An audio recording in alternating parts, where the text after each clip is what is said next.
What's up, everybody? It's Strings and Sweaters, and the Stadium Series games are upon us, and that means that the jerseys are now for sale. Let's get into this. Alright, so I wanted to make a video about the Stadium Series jerseys. Now that the jerseys are for retail, we get to see them in different lighting, not just the original promo shots on Instagram, which kind of were deceptive at first, and my original video I made while I was away snowboarding. So I need to make a proper edited video for these Stadium Series jerseys. So let's start off with the Flyers, and I'll give you my thoughts initially and then give you some updates that you might not have heard now that the jerseys are for order. So let's talk about this Flyers Stadium Series jersey. It is the most unique of the four. It is so cool. They're trying a totally new striping scheme that we haven't seen on any NHL jersey ever, where the stripe, the top stripe, or both stripes, two stripes are very high on the shoulder. And the top stripe actually connects to the nameplate on the back, which is super cool. And the numbers are on the shoulders, which I said was a huge positive. That does mean that the Stadium Series patch goes down to the sleeve, which is honestly a cool, unique feature as well. It really stands apart from these other Stadium Series jerseys, and it is one of my favorites of the bunch.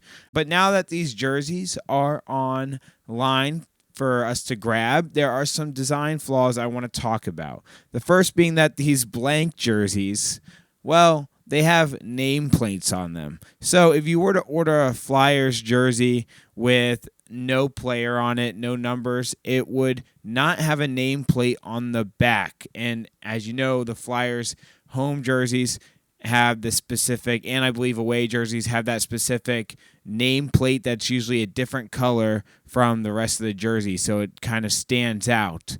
Okay, that wouldn't be on there if you got a blank jersey. It would look odd if you just had that, bold color for the nameplate, but then no name.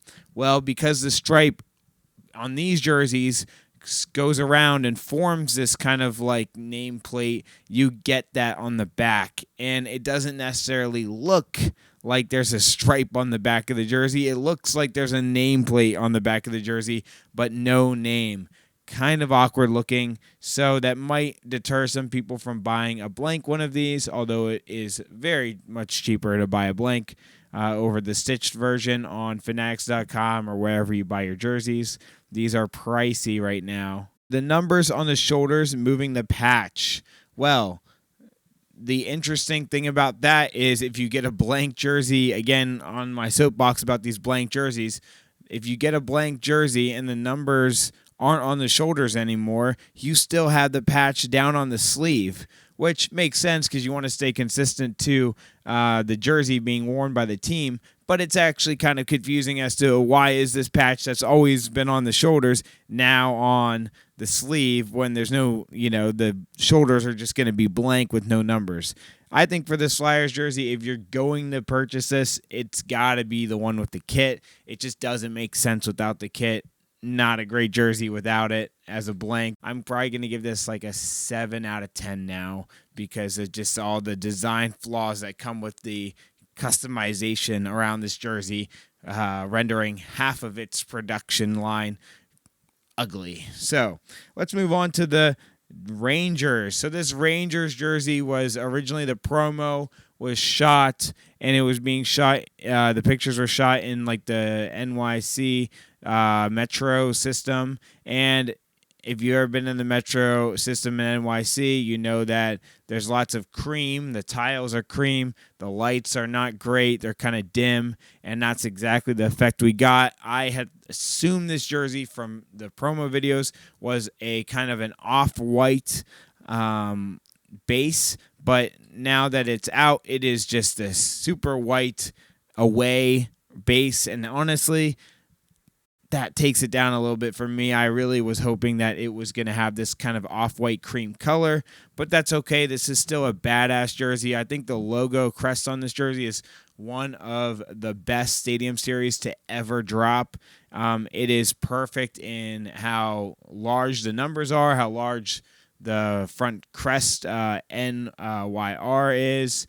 It's perfect. I can't really take anything away from it.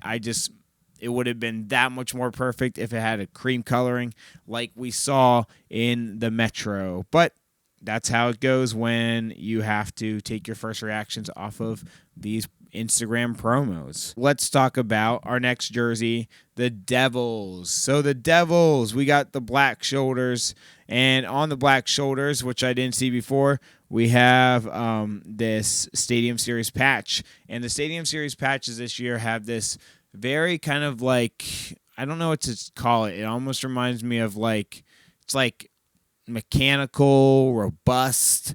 It's sleek, but also kind of vintage, robotic. I don't know. It's like very like steel looking, but like something from the 2000s or 2010s. It almost reminds me of like those old like Chevy commercials.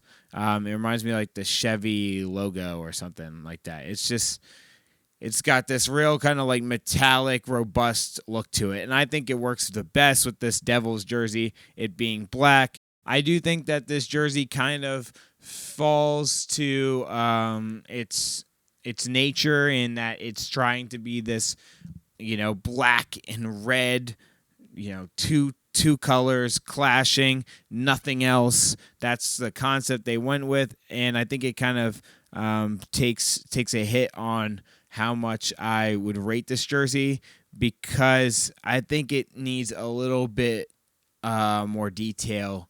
I think it's a little bit two colors, too red and black. If I were to design this jersey, I would have added a little bit of red stitching in that crest just to kind of make it pop a little bit more, kind of outline it a little bit more. I get the concept, but it could have looked better just with some added stuff to it. All right, let's move on to our next jersey. We have that infamous Islanders jersey. This will be the last one we talk about in this video. And this Islanders jersey is getting lots of hate. It's actually one of the first jerseys I saw to go on sale and for people to get.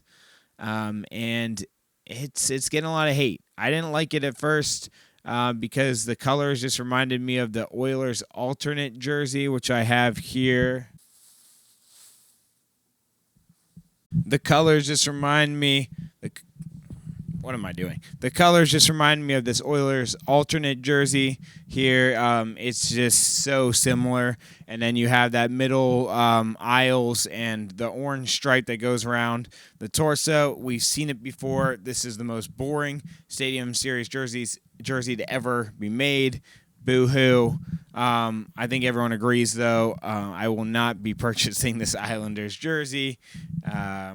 Yeah, do better next time if you get another chance, Islanders. And lastly, in this video, I'm going to leave y'all with a question.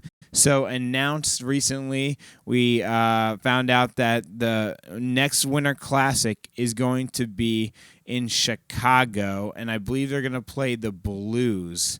Now, Chicago has gotten so many Winter Classics at this point, and this will rein in Fanatics as to be the first manufacturer of, this this will be Fanatics' first chance at making a Winter Classic jersey, designing it. It may be the first unique Fanatics jersey we get here next year. So what do you guys think of this announcement of this new Winter Classic game being in Chicago again?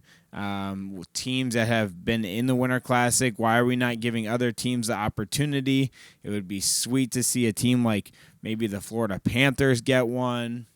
There's tons of teams that haven't had a chance to do a Winter Classic or haven't done one in a while. So let me know in the comments as we wrap this video up. Let me know in the comments as we wrap this video up what you think about that announcement of that Winter Classic. And always make sure that you give this video a like. I really appreciate it. It helps a lot. And subscribe to the channel if you like any hockey news, jersey news, or jamming out to metal. Thank you guys so much. This is Strings and Sweaters. Peace out.